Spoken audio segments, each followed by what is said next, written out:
नमस्कार दोस्तों, आप सभी को हमारे यूट्यूब चैनल प्रयास स्टडी सभी को बहुत बहुत स्वागत है। आज की इस वीडियो में बिहार स्पेशल का 50 प्रश्नों का कवर कराने वाला हूं, जो विगत विभिन्न परीक्षाओं में पूछे गए हैं। तो आइए देखते हैं आज का जो पहला प्रश्न है कि पटना प्रमंडल में कितने ज़िले हैं। पटना प्रमंडल के अंतर्गत कितने ज़िले आते हैं। तो पटना प्रमंडल के अंतर्गत जो है 6 ज़िले आते हैं। आप लोग जरूर इसे ध्यान में रखेंगे। अगला प्रश्न है कि भागलपुर प्रमंडल में कितने ज़िले आते हैं। तो भागलपुर प्रमंडल में जो है आपके 2 ज़िले आते हैं। अगला प्रश्न है कि स्वतंत्रता प्राप्ति के बाद बिहार का प्रथम राज्यपाल कौन थे। तो स्वतंत्रता प्राप्ति के बाद जो है बिहार के प्रथम राज्यपाल बने थे जयराम दास दौलतराम। नेक्स्ट प्रश्न है कि बिहार के प्रथम मुख्यमंत्री कौन थे। वेरी इंपॉर्टेंट है और बहुत ही आसान है, क्योंकि यह प्रश्न को छोटा बच्चा से बच्चा भी जानते हैं। बिहार के प्रथम जो मुख्यमंत्री हुए थे वो थे डॉक्टर श्री कृष्ण सिंह थे। बढ़ते हैं अगले प्रश्न की ओर। अगला प्रश्न है कि बिहार विधानसभा के प्रथम अध्यक्ष कौन थे। तो बिहार विधानसभा के प्रथम अध्यक्ष थे श्री रामदयालु सिंह जी थे। अगला प्रश्न है कि बिहार विधान परिषद के प्रथम सभापति कौन थे। तो बिहार विधानसभा के प्रथम सभापति थे तो श्री राजीव रंजन प्रसाद थे। अगला प्रश्न है कि वर्तमान में पटना उच्च न्यायालय के मुख्य न्यायाधीश कौन है। तो अभी के अकॉर्डिंग देखा जाए तो वर्तमान में पटना उच्च न्यायालय के मुख्य न्यायाधीश हैं श्री भूषण रामकृष्ण गवई। कौन है, याद रखेंगे, श्री भूषण रामकृष्ण गवई है जो वर्तमान में पटना उच्च न्यायालय की क्या है, मुख्य न्यायाधीश है। अगला प्रश्न है कि भारत के प्रथम राष्ट्रपति डॉक्टर राजेंद्र प्रसाद का जन्म कब हुआ था। डॉक्टर राजेंद्र प्रसाद का जो जन्म हुआ था 1884 ईस्वी में हुआ था, सारण जिले के जीरादेई में। अगला प्रश्न है कि बिहार केसरी के नाम से प्रसिद्ध व्यक्ति कौन है। तो बिहार केसरी के नाम से बिहार के प्रथम मुख्यमंत्री श्री कृष्ण सिंह जो प्रसिद्ध है। अगला प्रश्न है कि जयप्रकाश नारायण को मैग्सेसे पुरस्कार से कब सम्मानित किया गया था। तो जयप्रकाश नारायण को जो है सम्मानित किया गया था उनको 1965 में मैग्सेसे पुरस्कार से। 11 नंबर प्रश्न है कि भारत की संविधान सभा का प्रथम अस्थायी अध्यक्ष किसे बनाया गया था।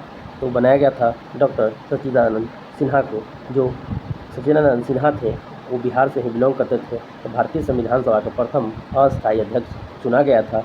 बाद में जो है डॉक्टर राजेंद्र प्रसाद को जो है ना 11 दिसंबर 1946 को जो है क्या किया गया था, डॉक्टर राजेंद्र प्रसाद जी को अस्थायी अध्यक्ष चुना गया था। बढ़ते अगले प्रश्न की ओर। बिहार विभूति के नाम से प्रसिद्ध व्यक्ति कौन है। तो बिहार विभूति के नाम से अनुग्रह नारायण जो है प्रसिद्ध है। बढ़ते हैं अगले प्रश्न की ओर। प्रश्न है 13 नंबर, वीर कुंवर सिंह की वीर गति कब प्राप्त हुई थी। तो वीर कुंवर सिंह की वीर गति जो है 26 अप्रैल 1858 को जो है प्राप्त हुआ था। तो आप लोग इसे ज़रूर याद रखेंगे कि वीर कुंवर सिंह का जो है वीर गति यानी कि मृत्यु कब हो गई थी। तो 28 अप्रैल 1828 ईस्वी को हुआ था और 1857 का विद्रोह का बिहार से यही नेतृत्व कर रहे थे जगदीशपुर से। बढ़ते हैं अगले प्रश्न की ओर। अगला प्रश्न है माउंट मैन के नाम से प्रसिद्ध व्यक्ति कौन है। वह है दशरथ मांझी। दशरथ मांझी को ही माउंटेन मैन कहा जाता है। इन्होंने ही एक नारा दिया था कि जब तक तोड़ेंगे नहीं तब तक छोड़ेंगे नहीं। इन्होंने ही एक जिद का भी हद था, जिद्दी का भी एक हद था, क्योंकि इन्होंने जब तक वो रास्ते को बनाया नहीं तब तक जो है इन्होंने छोड़ा नहीं। इन्होंने कहा था कि जब तक तोड़ेंगे नहीं तब तक छोड़ेंगे नहीं।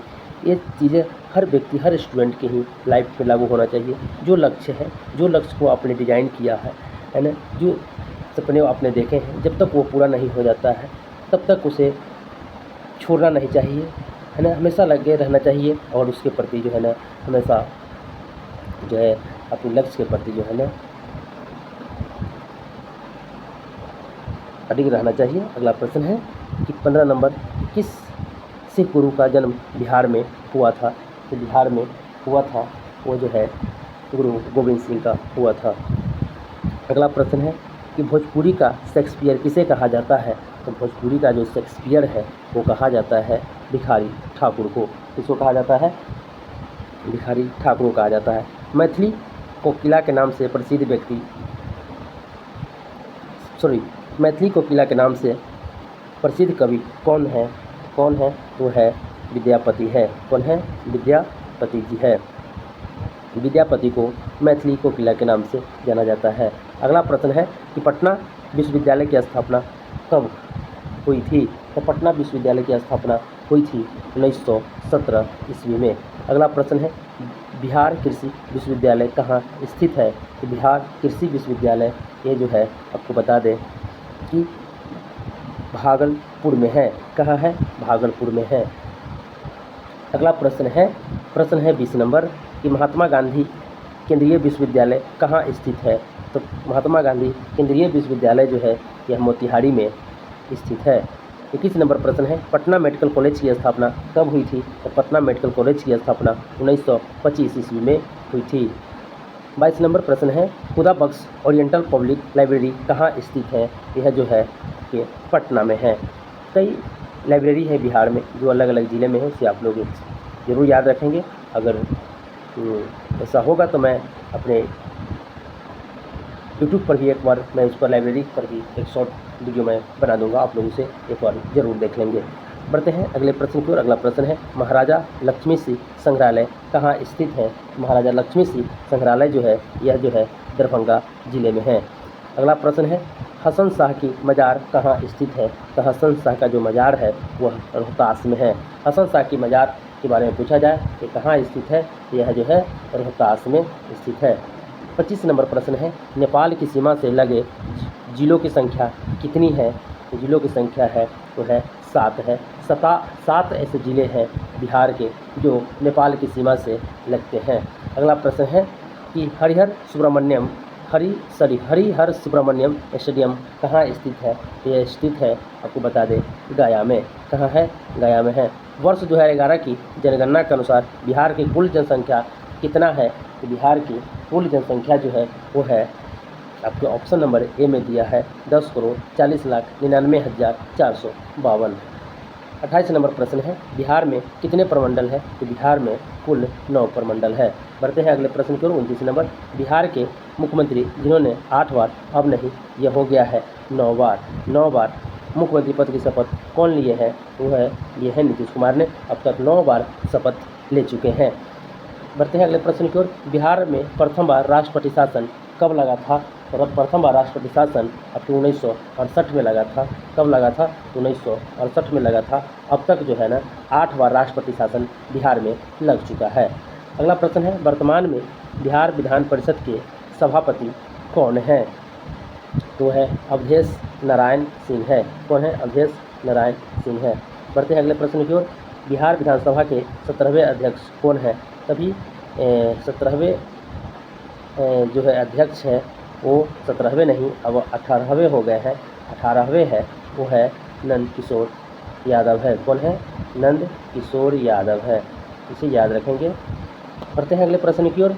अगला प्रश्न है भारतीय संविधान के अनुसार बिहार में प्रथम बार आम चुनाव कब हुआ था? तो प्रथम आम चुनाव बिहार में 1952 में हुआ था। अगला प्रश्न है स्वतंत्रता के पूर्व वर्ष 1912 में बिहार के गठन के पश्चात बिहार के पहले गवर्नर कौन बने थे? बिहार के पहले गवर्नर बने थे सर चार्ल्स स्टुअर्ट बेली बने थे। अगला प्रश्न है वर्ष 2011 की जनगणना के अनुसार बिहार का सर्वाधिक जनसंख्या वाला जिला कौन है? तो सर्वाधिक जनसंख्या वाला जिला अपने पटना है। अगला प्रश्न है वर्ष 2011 के जनगणना के अनुसार बिहार की ग्रामीण जनसंख्या कितना प्रतिशत है? तो बिहार की ग्रामीण जनसंख्या जो है आपको बता दें कि 88.71% है। इसे ज़रूर आप लोग ध्यान रखेंगे, वेरी इंपॉर्टेंट है। पूछा जाए कि वर्ष 2011 की जनगणना के अनुसार बिहार की ग्रामीण जनसंख्या कितना प्रतिशत है? तो 88.71% है। बढ़ते हैं अगले प्रश्न की ओर। 37 नंबर प्रश्न है कि वर्ष 2011 की जनगणना के अनुसार बिहार में सर्वाधिक ग्रामीण जनसंख्या वाला जिला कौन सा है? तो सर्वाधिक जनसंख्या वाले जो ग्रामीण जनसंख्या वाले जो जिला है वो है पूर्वी चंपारण है। कौन है? पूर्वी चंपारण है। अगला प्रश्न है 38 नंबर वर्ष 2011 की जनगणना के अनुसार बिहार में शहरी जनसंख्या कितना प्रतिशत है? कि बिहार में शहरी जनसंख्या जो है आपको बता दें 11.29% है। कितना है?